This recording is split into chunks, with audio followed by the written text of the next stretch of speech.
Let's talk about another stock we're watching today, and that is HP. Their earnings reports topped analyst estimates despite slowing demand for PCs and printers, though the hardware maker's earnings did outpace its revenues, signaling growing profit margins. To me, this story here is kind of the slowdown they're seeing on the consumer side. And I think that's, maybe not as reflected in this current quarter, but could become an increasing headwind moving forward. Well, and it's important to remind our viewers, because this is still something that confuses me as well. HPE and HP Enterprises, that's Green Lake, that's the cloud business. What we're talking about today is kind of what you might be more familiar with, which is the personal computers and also the printers, right? And as you mentioned, the consumer is kind of a big story about that, but I actually found it more interesting on the commercial side of things. When you consider that really in this day and age, people that are buying printers are not necessarily millennials that want to get stuff on paper anymore. It's businesses that rely on those large types of printers in the office. Enterprise customer. And the earnings transcript made it very clear that management was noting that the return to office, at least so far in the beginning first half of our year of our Lord 2022,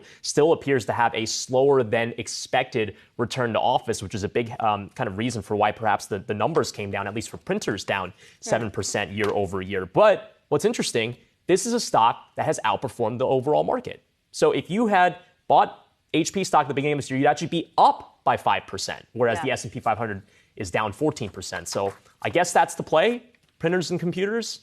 Or legacy tech, is that the play?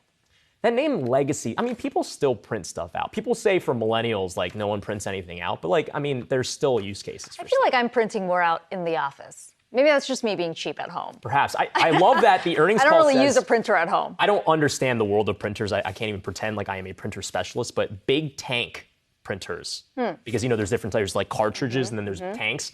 Big tank printers specifically are apparently a big business. Also, cartridges are not cheap. That's part of, it's not just that people don't necessarily print anymore. Yeah. You have to pay. By the way, PC shipments industry-wide declined 6.8% in the first 3 months of the year. So a potential warning for a company like HP.